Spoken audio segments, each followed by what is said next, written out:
time that you are watching this. Good afternoon, good morning, good evening, whatever order you would like to put those in. I'm excited to be with you today. My name is Jeremy Brinkerhoff. I'm one of the pastors on staff here at Life Point Church in Prescott Valley. And I just have a quick devotional that I would like to bring to you today. Hopefully it is encouraging to you during these times.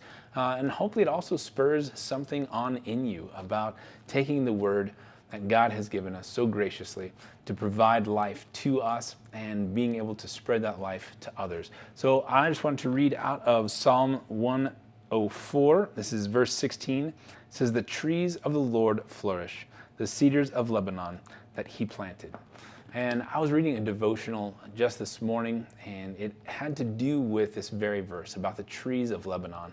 And in this devotional, there was a little section in there that said, we are not hothouse plants. And that really struck me. I've kind of been thinking about that throughout this day.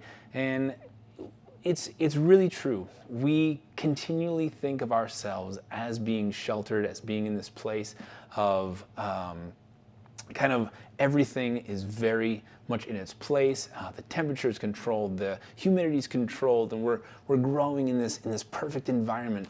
But that's not what we're here to do. As Christians, we've been placed in the world to be in those things, and through these trials, through these times of the wind blowing and shaping and forming us, and rocky ground, and all of these areas of our lives that seem so insecure and so unsure at this point in time, there really is something to be learned from this thing that the trees of the Lord flourish.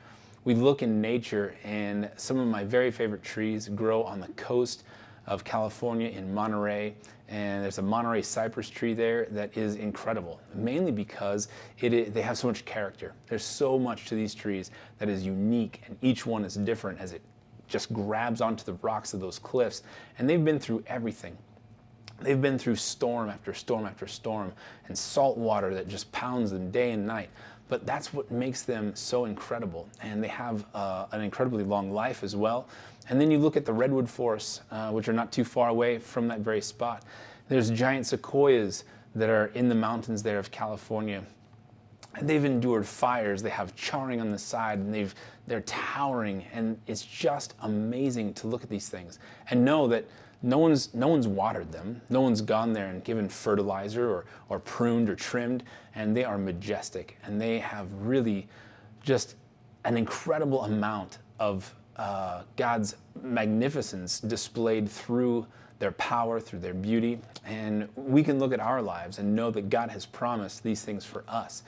That God, when he says that we will flourish, he is flourishing these forests, and so is he in our lives. He is the one who brings water. He is the one who sees us through these storms, through these trials. And it is never meant for us to be in this perfect little structured environment like a hothouse plant that doesn't know anything of the outside world. But we have been given these opportunities to be that salt, to be that light, to be in the midst of these trials and these tribulations and say, you know what? I know that my God will bring me through this. He will cause us to flourish.